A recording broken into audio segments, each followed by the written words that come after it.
Tonight we're going to talk about seller financing. We'll talk about a consulting service. Just to tell you a little bit about me and who I am, I was a 20-year plus veteran note buyer.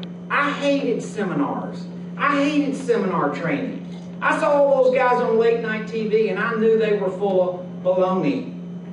Okay? So I didn't start out in the training business. I started out as a veteran note buyer. In fact, I started training as a result of being frustrated. Because I knew that if I could really teach people the real business that I had spent millions of dollars and many, many years learning, then I could create a process to duplicate myself. So I have my own little selfish motives as to why I would want to train you. One of the things that I started realizing, though, is that in this economy, that we had an unbelievable shortage of specialized knowledge related to seller financing. We were saying this at dinner a little earlier tonight. In the early 1990s, I developed the complete note system for a house franchising buying company called Homevestors. Every guys that have the billboard you've seen in, not so much in California, but in other markets, says, "We buy ugly houses." Well, I'm the guy that set up that note system. Okay? Now, the guy that founded that company was a very brilliant guy named Ken D'Angelo. And what Ken realized is that his franchises over a long period of time were going to have to be able to utilize seller financing and a note system to be able to survive in different markets. We'll all agree they didn't need it very much from 2001 through 2006, right? But in different economies, he realized how important that was. What I started realizing is nobody had really ever written a recipe for seller financing. So my friend Ken D'Angelo had a franchise, and so I had to write a very, very specific recipe of how to make the cake. Because if they replaced the sugar with salt, what was going to happen to the cake? Wasn't going to be very good, right? So what if you could go out and help a realtor with the real recipe of how to make notes right and be able to charge them a fee? You like that idea?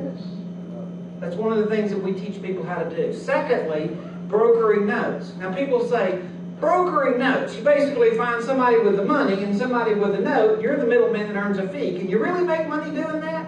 To be perfectly honest with you, I've only done it about 30,000 times, so I'm still learning. But so far, Gordon, it's going good. Absolutely, you can make a lot of money. Now some of you in the room say, I don't want to be a broker. I want to be an investor. Well, one of the guys that we were talking about at dinner tonight is a guy that I have a long respect for and a friendship with named Henry Dvorkin. He lives in Wichita Falls, Texas, and don't underestimate Mr. Henry. He wears a bolo tie, and he looks kind of like some old guy, you know. Let me tell you something, he is sharp, sharp, sharp.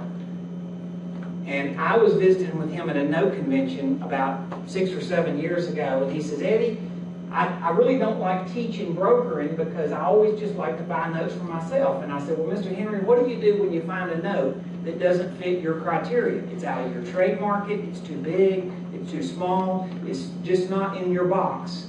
I said, you burn that lead, Mr. Henry. So I can tell you with pride that I bought the first note that Mr. Henry Dvorkin ever brokered in his whole career. And trust me, he had plenty of money.